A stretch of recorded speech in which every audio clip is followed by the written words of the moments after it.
Twelfth Night is one of Shakespeare's funniest comedies, certainly.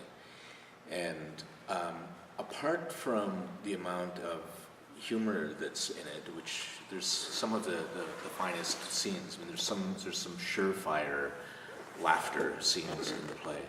It also has these moments of real depth, of insight, of the way that it examines characters, of the way that characters are encouraged to discover themselves and find out things about themselves.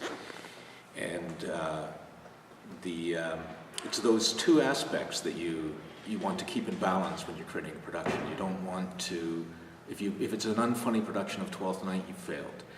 But at the same token, if it's a production that's only funny and knockabout farce, it doesn't ever have the audience thinking there's some serious self-scrutiny going on here, then it's also failed.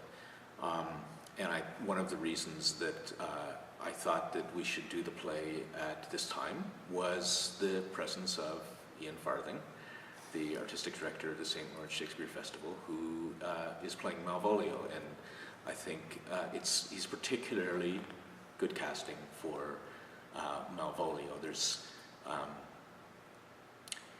It's partly Ian's ability to be very funny when with the question of wounded dignity. That's an important aspect. But able to move through from the sort of authority that a Malvolio must have over the play through to his extreme vulnerability. And I think Malvolio is probably the touchstone character, not related to touchstone as you like it, I mean just in the ordinary sense of a touchstone, for that sense of examination of identity. So there's other characters that provide a lot of comedy as well, but it's the journey of Malvolio, I think, that has some real pathos in the play.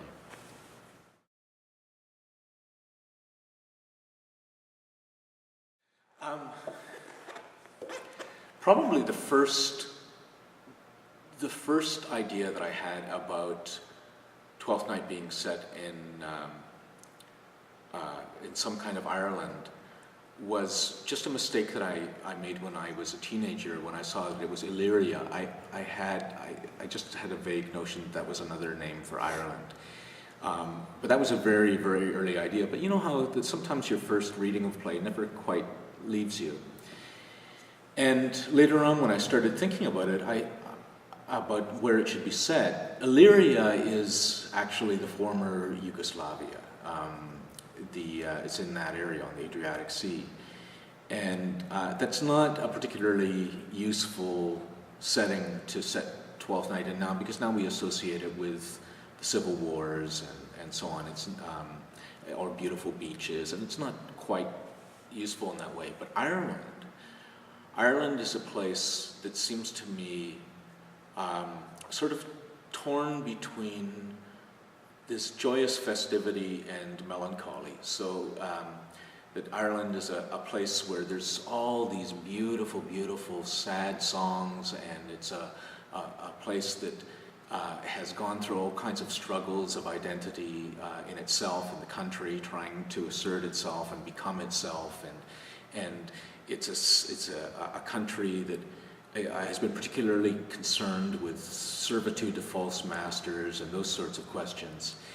And it's a country that is enchanting and is full of music. And our idea of Ireland, it's really more our literary notion of Ireland than the actual Ireland that I'm after here. Seems to be that it's a place where miracles can still happen in some way. There are a lot of things that I've discovered about the amphitheatre. The first thing that I love about it is there's that sense that almost anything can happen because it's outdoors. You know, you're subject to the whims of the weather. The wind might pick up or it might die down. You know, if it's raining, we're not in the amphitheatre, but there's other things that might happen with the weather, can overcast or so on. So there's that sense that the circumstances might change at any time. and as well, there's boats out there. There's people sort of in a festive holiday mood who are walking past, and so it gives this feeling of improvisation to some of the performances, and there's that, because the audience is sharing the same light as the actors, there's a lot of direct interplay between the audience and the actors.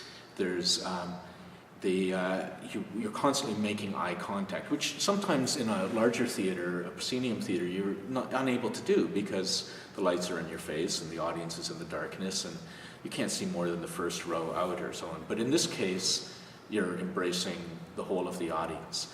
I also like it because the shape of the amphitheatre, which is an echo of the ancient Greek theatre, does seem to convey a strong sense of community. You know, the audience themselves can see one another out there. They're aware of one another's presence. And that sort of embracing shape that the amphitheatre has creates a strong feeling that this is a show for a particular community. And I think that's one of the virtues of the St. Lawrence Festival, that there's a very strong and happy relation between the performers and the audience. They know one another very well. You know, the audience, the locals get to see the actors amongst them, and they start to know them. And then, of course, people come in also from out of town. But there's the central basic audience that is returning and bringing others in creates a very strong sense of community, and the amphitheatre emphasizes that relationship, much probably as it did in ancient Greece, you know, when almost all of the citizens were sitting in the theater seeing the same plays at the same time.